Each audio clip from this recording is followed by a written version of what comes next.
On today's show, the San Diego Padres get a much-needed bounce-back win despite starting pitcher Ryan Bergert leaving early with an injury that gets some timely hits. And oh boy, we got to give some love to Mr. Adrian Morejón.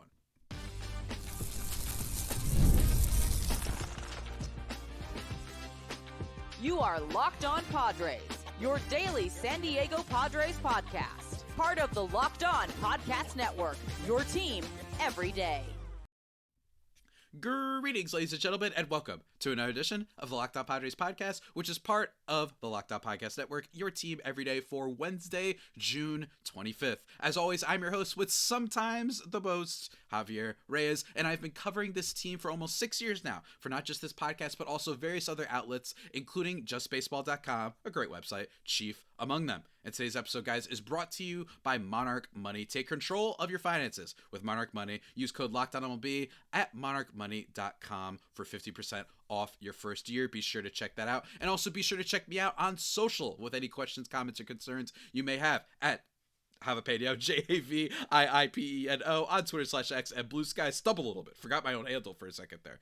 I know that might not instill a lot of confidence, but trust me, go check me out on there. Today's episode, guys, is a treat for you. We're going to be recapping yesterday's game between the Padres and Nationals. A nice win. Nice win. And we got to talk about that for sure. And then talk about Mr. Adrian Morejón being perhaps the single most underrated Padres player, not just this year, but maybe even ranging all the way back to last year. Going to be breaking down him and exactly why he is so important to this team. And then talking a little bit about Jesus Sanchez being a viable trade option for this team, or maybe not being viable.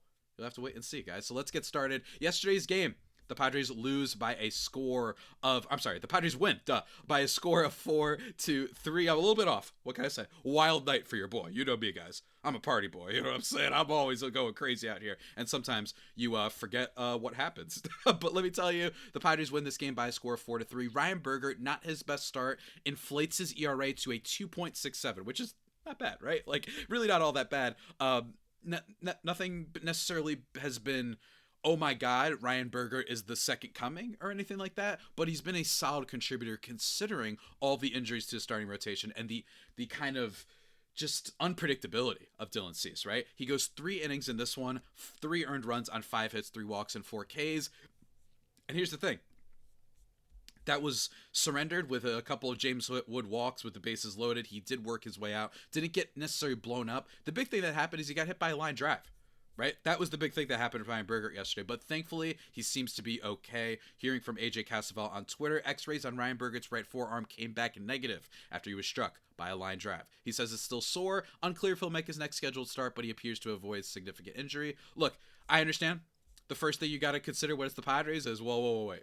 They've been cagey with injuries before, so is he okay? Is he going to be out for 3 months? We'll have to see, but at least for now, no x-ray structural damage. So you kind of just have to take what we hear for now at their word. Not at their word, but it's all we have to go on, basically. So hopefully he's okay, because the Padres don't want to suffer any more injuries with this rotation. Like I said, it's not that Ryan Bergert has been some breakout, but the combination of him, Randy Vasquez, and Stephen Kolek, the Kolek Kingdom, of course, cannot forget him, has been decent enough that they're not killing them. Right. In fact, it's actually been more that the Padres offense hasn't scored, or even more importantly, is that the bullpen has just been blown up in the wrong situations, especially over the last month, with Robert Suarez blown saves, Jason Adam blow-ups, Jeremiah Estrada not getting an out against the Dodgers, et cetera, that's kind of been the bigger deal here. So the Padres don't want to suffer any more injuries. I understand they have someone like Brian Hoeing who could potentially fill in. Matt Waldron, if he comes back, could potentially fill in. But to me, don't want any more injuries. We've got enough of those with the rotation. So good stuff overall from what could have been a really bad situation. Padres offense, they're down 3 and they make a comeback win in this one. Not necessarily crazy stuff like that. Xander Bogaerts has a sacrifice, ground out, fielder's choice, whatever you want to call it. Jake Cronenworth and Martin Maldonado are the only ones who get like straight up RBIs in this game. A double from Jake Cronenworth and a home run from Martin Maldonado. Always hilarious when catchers on the Padres provide any offense, whoever it is, whether it be him or Diaz, when they get RBIs, it's always hilarious. He is already tied with his home runs for last year, by the way, Mr. Martin Maldonado. So shout out to him. And then Jose Iglesias gives them the game-winning run again. Right? Shout out Iglesias, but it is a fielder's choice, right? With Gavin Sheets scoring in the bottom of the 6th inning. So they didn't get like the huge home runs or anything like that. 0 for 4 for Tatis, 1 for 4 from Jackson Merrill, Manny Machado 1 for 4 with 2 Ks. Luis Arraez, one of the only players that gets on base with 2 hits in this game, 2 for 4. Love that from him. Gavin Sheets drew a walk, though. Xander Bogaerts drew a walk, and he had the fielder's choice, so that's very nice. Still hoping, right? Let's not freak out, right? I understand he had the 8 for 8 streak, but there's still a lot that we're worried about with Xander Bogaerts, but I'm hoping that at least maybe he could be a decent player. But I love the lineup changes for this team. I love seeing Arraez hit 4th. I think it's fantastic, and it just goes to show you. Like, some guys, there might not be a rhyme or reason for why they don't work in a certain spot. Some guys, for some reason, if you put them at second base versus third base, they might not be as good. Or shortstop at second, or first at second, whatever it is. These things change. And also the same goes for the lineup order, right? Luis Arraez in his career is much better in these spots, in 4 or 5. So to me, I look at this, you say you get Jackson Merrill and Tatis, 2 speedsters with some pop, especially with Tatis. Then you get Manny Machado to potentially drive them in, and then you have Arraez to almost kickstart the inning again, potentially, and then you have Sheets right after that and Bogaerts. It just feels so much better balanced, and I just think it's a better usage of Arraez's skill set. So that's the most exciting thing, in my opinion, for the Padres lately, has been the change in lineup order from Arraez, because I think maybe he'll do better this way. It's possible. It's possible. And then Jake Cronenworth, a nice RBI double for him in this game. Also drew a walk, and he had a strikeout, and the strikeout was like on a questionable pitch outside off the plate. So just want to give a shout out to Jake, because he's been playing really decent ball lately. And I don't think a lot of people have been talking about it. Just looks like a decent player, which goes back to what I was saying yesterday, by the way, guys. Remember when everyone wanted to attach a prospect and trade Cronenworth? Remember that next time we talk about the Bogaerts thing. Maybe you can just turn them into decent players at worst. So we'll see how that goes, guys. But let me tell you, I don't think the offense was the hero of the game. I don't. I think it was the bullpen, and I think it was one particular player that we have not talked about enough at all. And I put that on myself. Not on you guys, but on me. And that's Adrian Morejón. And we're going to talk about what makes him so special and what makes him such a key piece of this Padres team and why we need to keep talking about it, because he's underrated. In just a second, guys. But first, a word from our sponsors. And that sponsor is the one that you heard at the top of this podcast, because they are at the top of their game when it comes to helping you save money. With Monarch Money, whether you're growing your savings or planning a big purchase, they put you in the driver's seat. It's like having your own personal CFO, giving you full visibility and control over your finances. It's more than a budgeting app. It's a complete financial command center. You know what I'm saying? That feels official, right? It's great. You can track all your accounts, investments, and spending in one place. So in addition to managing your money, you're also building wealth. If you want to look at takeout or subscriptions, maybe they add up more than you expected. They give you all these insights to tell you exactly what's going on with your money and what can make your money life easier, how you can budget better, and all those sort of things. And if you can share accounts with your partner. It's really great. It's awesome. So take control of your finances with Monarch Money. Use code LOCKEDONMLB at monarchmoney.com for 50% off your first year. That's monarchmoney.com, code LOCKEDONMLB for half off your first year. Go check it out.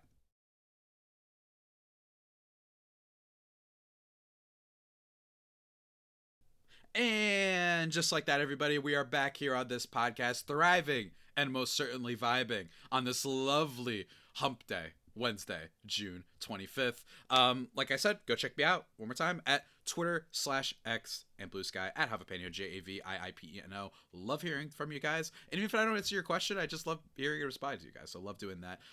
Let's talk about Adrian Morejón. Yesterday's game, after the injury by Ryan Bergert, the Padres bullpen comes in and closes out the rest of the game with only 2 hits allowed, right? Jason Adam, 1 2/3, only 1 hit. No walks, gets a strikeout. Jeremiah Estrada, nice bounce back start from him, or moment from him, whatever you want to call it. He goes 1 1/3, getting 2 strikeouts, no hits, no walks, and then Robert Suarez comes in after being scary for half a second. That first at bat, I was like, oh no. And James Wood is up, and I'm like, oh no, please. I don't know about you guys. I was terrified. I was like, this guy's going to exact vengeance against us again. But thankfully, that does not happen. Getting the save for him. Look, Suarez is still good. I have my issues with him. Right, and that's why I was concerned with him heading into the year, because he gets hit really hard. But I still think he's at minimum going to be a good reliever, right? I just think that there's a world in which he becomes a 3.5 ERA guy or 3.6 ERA guy, and just has some really bad blowups every now and then. I think that he overperformed a little bit last year, but nonetheless, he's been great. But let me tell you, arguably the best pitcher in the Padres bullpen, arguably, is Mr. Adrian Morejón, and it's like, there are some stories with this team that make me happy, and this is one of them, right? It really is. In terms of relief pitcher wins above replacement, he's actually second behind Mr. Robert Suarez right now, which is really, really cool. And that, by the way, doesn't take into account the fact that Robert Suarez's ERA is much higher at 3.51 right now. Granted, that's because of a couple blow-offs, but Adrian Morejón on the season is pitching to the tune of a 2.10 ERA, an expected ERA of 1.84, a FIP of 2.12. He already has, if you use wins above replacement, which I don't like using for pitchers that much, but if you do, because I know some people do, he has a 1.1 mark. That is already the number that he had throughout all of last year. His numbers are better. And what's really happened, I think, is just more control, right? He has more control, and he's putting the ball on the ground more. 51.4% ground ball rate last year, 57.4% this year. And then, yes, the strikeouts are a little bit down. Right? Not a little bit down, significantly down. 26.1% last year to 23.5% this year. But he's made up for it in the fact that he is walking infinitely less batters. 7.7% last year, 4.4% this year. The control is great. And if you look at this man's savant, I mean, dear God, the whole thing is gushing red. And he's not getting the most strikeouts in the world, right? He's in the 59th percentile of strikeouts and 36th percentile of whiff rate. So I imagine that he's going to have a moment or two. But expected ERA, he's in the 100th percentile. Batting average, 90th. Fastball velo, 90. Average exit velocity, 99. And if you are putting the ball on the ground and not allowing hard hits, and not like it, that's the recipe for success. So him not getting a ton of strikeouts is totally fine for this team. He's having a career year. He really is. Mr. Adrian Morejón, after so long being a guy that just really felt like a miss by AJ Preller and company. Right? Like an international free agent that felt like a miss. But instead, that has not been the case, man. He has been sensational this year. And let me tell you, another big thing with him, he's been clutch. Now, here's the thing. Maybe not as much time in high leverage situations, but if you go by Fangraphs, he actually has a better ERA in high leverage situations than the other high leverage relievers on this team. Robert Suarez, he actually has a 5.82 ERA in high leverage situations. Jeremiah Estrada, he has a 5.40 ERA in in high leverage situations. And then Jason Adam, 3.75 ERA in high leverage situations. Definitely not bad. And so far, Adrian Morejón has only given up 2 earned runs in the 8 innings, or 9 innings, I believe it is, of high leverage work that he's had, according to Fangraphs this year. That's exceptional stuff. I really do believe, and this could just be me, man. I think that the Adrian Morejón thing is very, like, I think it's just a visual thing, right? Like, I think when people watch him, he looks a mess sometimes. Like he's perspiring, right? Like he's sweating like a madman. And he's sweating like the guy from Airplane. You know what I mean? Like it just looks like almost cartoonish at times. And I think that creates, in myself included, this vision, this idea, this vibe that he is about to blow it, right? And it is true that last year in certain situations, he did kind of blow it, right? Like this isn't completely unfounded, the thing behind Adrian Morejón. But this year has just been the opposite. And all of the time, every time he's in, I'm like, this guy's going to be solid. Like, I'm just never concerned that he's going to blow up. Anything like that. And I love it. Right? Like, I really do love it. They didn't use him too much in high leverage situations last year, but when he did, you were still a little bit worried. Right? Like, he didn't have necessarily the best, his xFIP was 4.3. Like, he just wasn't as reliable there last year, but it was also his first time being a relief pitcher, and maybe that had something to do with it. And this is a guy that has club control, by the way, for a while. So again, if the Padres want to make a big trade, it's guys like him that are the reason that I'm like, look, if you have to include a Jason Adam or a Jeremiah Estrada or frankly an Adrian Morejón, like I wouldn't mind because you have so many good relievers in this team. I really like it. I really like what they have. So I wouldn't hate it if they go after a star and use one of their bullpen guys. And we asked that question for my everydayers a while back, but absolutely love to see it. And I love to see it because this is a guy with such good talent, right? I know I've mentioned this already, but he was a guy that I think a lot of people thought this is a miss by AJ Preller from their international scouting department. He was not very good those first few years. 7 ERA, his last time he was kind of appearing in 2023. 4.24 the year before that. 3.86. Not bad, but all of his peripherals were atrocious. A 5.96 expected ERA this year and that year, and 8.74. Limited work, but it just never seemed to work for him. They couldn't get him right. They couldn't get him to do well when they needed him in the minors and stuff like that. And instead, what did they do? He fully converted to being a reliever, and all the stuff looks great. If you want to go by Sluff Plus metrics, his slider, 131, which is excellent. Changeup, 135. Slider, 114. Fastball, 116. He's really good, man. He's got the talent. And I'm just super happy that this has become a nice piece of this team. And it's why this bullpen, even if it does have some blowups, that I'm not freaking out totally. It's been annoying, don't get me wrong. But I'm looking at this bullpen and saying, there's just some dogs in this thing, man. And AJ Preller Company, Ruben Niebla especially, they deserve credit. They deserve credit.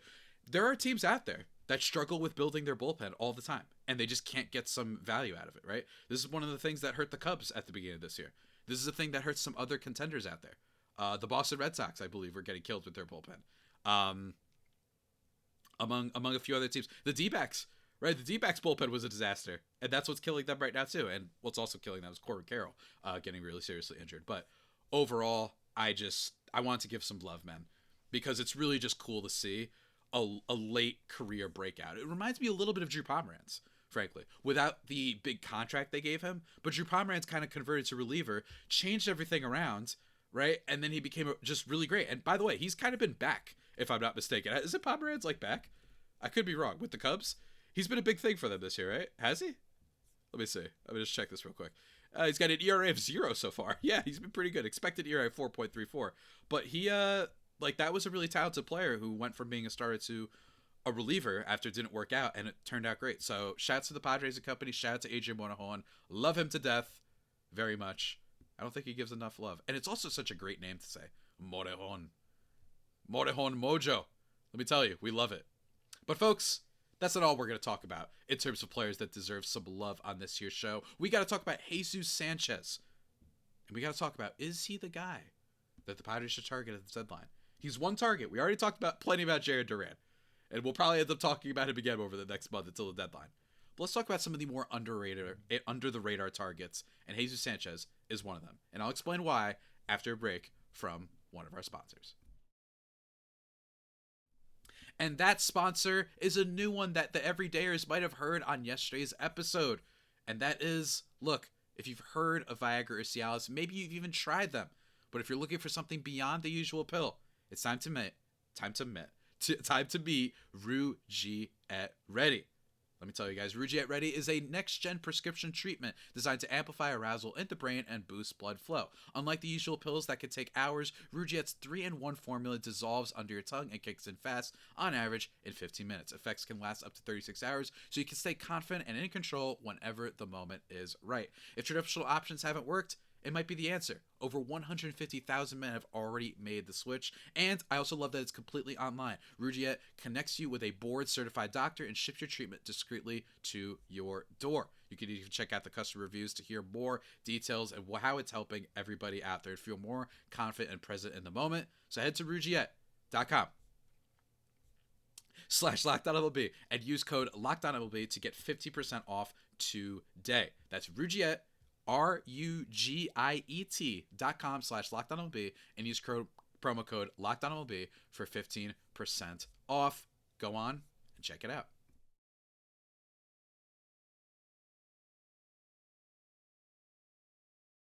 And just like that, everybody, we are in the final segment, the final third, the last act, the final part of the trilogy of today's Locked On Padres podcast. Remember to go check me out again on Twitter /X and Blue Sky at Javipeno, JAVIIPENO. And we received a question from my guy, Robert Birdie. He talked about Jesus Sanchez on the Monday mailbag. We didn't have time to get fully into it. So let's dive deeper into Jesus Sanchez of the Miami Marlins, their outfielder who, look, he's not that exciting of a name. I get it. He's not. But I do think that he is someone that we should at least talk about. And the biggest reason we should talk about him is because he's just super under the radar, right? This is a guy who can play left field if you need him to. Even though he's played a little bit more in right field, you can move him there. And it's not like he's been an amazing defender, but he hasn't been awful either. He's just kind of a net neutral in that area. So he's not going to hurt you there. And he's going to give you a decent bat, right? So far this year, in terms of his numbers, he has a .251 batting average with a .322 on base percentage and a .419 slugging. That's good for a 103 WRC+. He's got 0.6 wins above replacement. And he's been around this level for 2 consecutive years before this, right? Like, he's turned into a fine major leaguer, and there's actually some improvements this year.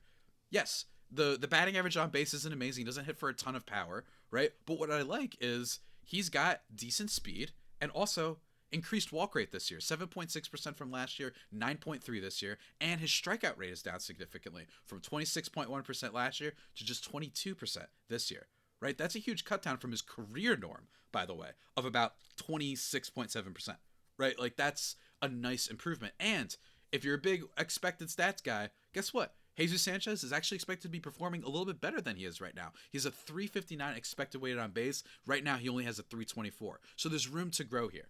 And I like that.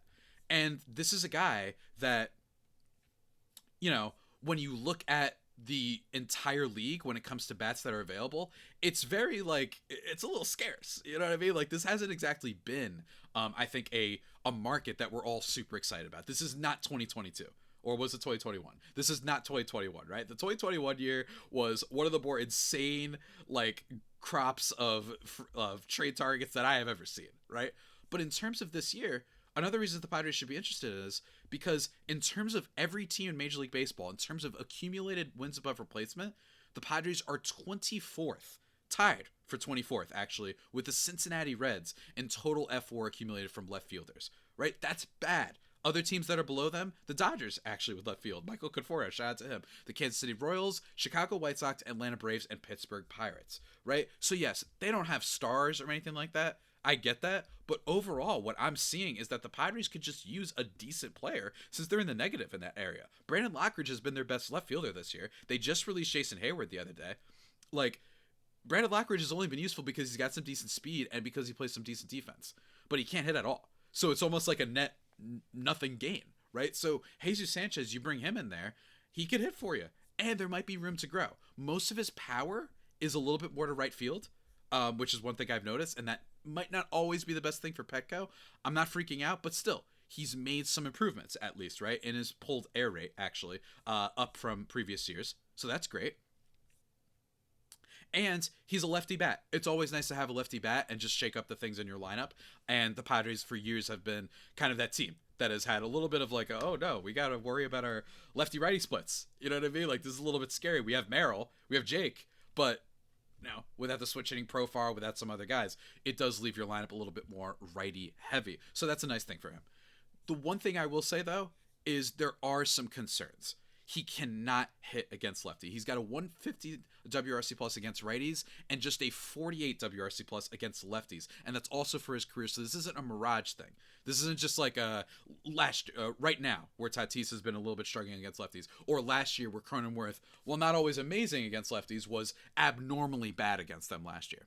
Right? So that is a concern, especially considering that the Padres as a team this year have an 84 WRC plus against lefties, which ranks 20th among all major league teams.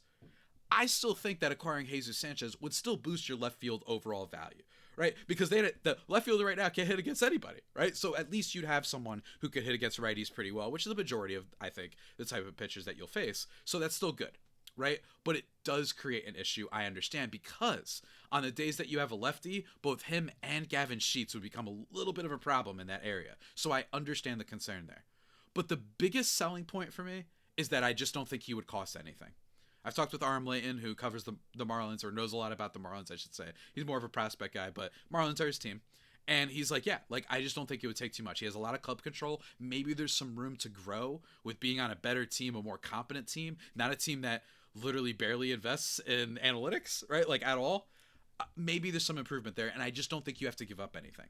This last segment is just illustrating that I think it all depends on how good the Padres are. If they are what they have been this month, I think Jesus Sanchez is the type of player that they should target. And I think it's the type of player they will target. I think. Maybe. Right? I can't say that with certainty with AJ Preller, but he's the type of player that the Padres acquired in 2023. Right? Garrett Cooper, G-Man Choi. Just decent batters. Because you don't know for sure how good this team is. They went all in last year because last year they're one of the best teams in baseball in the second half, and you could tell. Starting pitching was great. The bullpen was great, or at least a lot better, especially with the acquisitions that they made. The offense was the clutchest in all of Major League Baseball. Jurickson Profar was having a 30 for 30 ESPN documentary type season. All that stuff, right? So that's why they went all in. But 23, it was a really struggling team that refused to drive in runs. So they said, all right, we're not going to overcommit to this team, but I'll at least do something to maybe give them a fighting chance. Because if this roster just wakes up, then minor improvements could really help them significantly. And I think that that's what Jesus Sanchez could do. But I do admit, the lefty thing is something to bring up. And there are other players out there that might be better. Luis Robert's been a little bit better lately. He hit another home run the other day. I am wondering how that's going to go. I think Luis Robert is a player that the Padres definitely are interested in. There's probably some other players around the league that we don't know are available that the Padres are interested in, outside the obvious ones, right? But at least he's been slightly improving lately, right? Just slightly. So I think that, I'm like looking up right now, Luis Robert. There's a Sports Illustrated trade proposal, right? Like there's all sort of stuff. I think that it all depends on how the team does. And we're going to keep talking about candidates that the Padres could go after. And this is one of them. But the reason I'm highlighting him the most, honestly, isn't necessarily the skills. It's more just he could play left. You could stick him in the outfield. And more importantly, it's just that he would be something. Because they really are getting nothing out of that. And I don't think catcher is anything that you can improve right now. Maybe you could sweeten the deal with Campusano.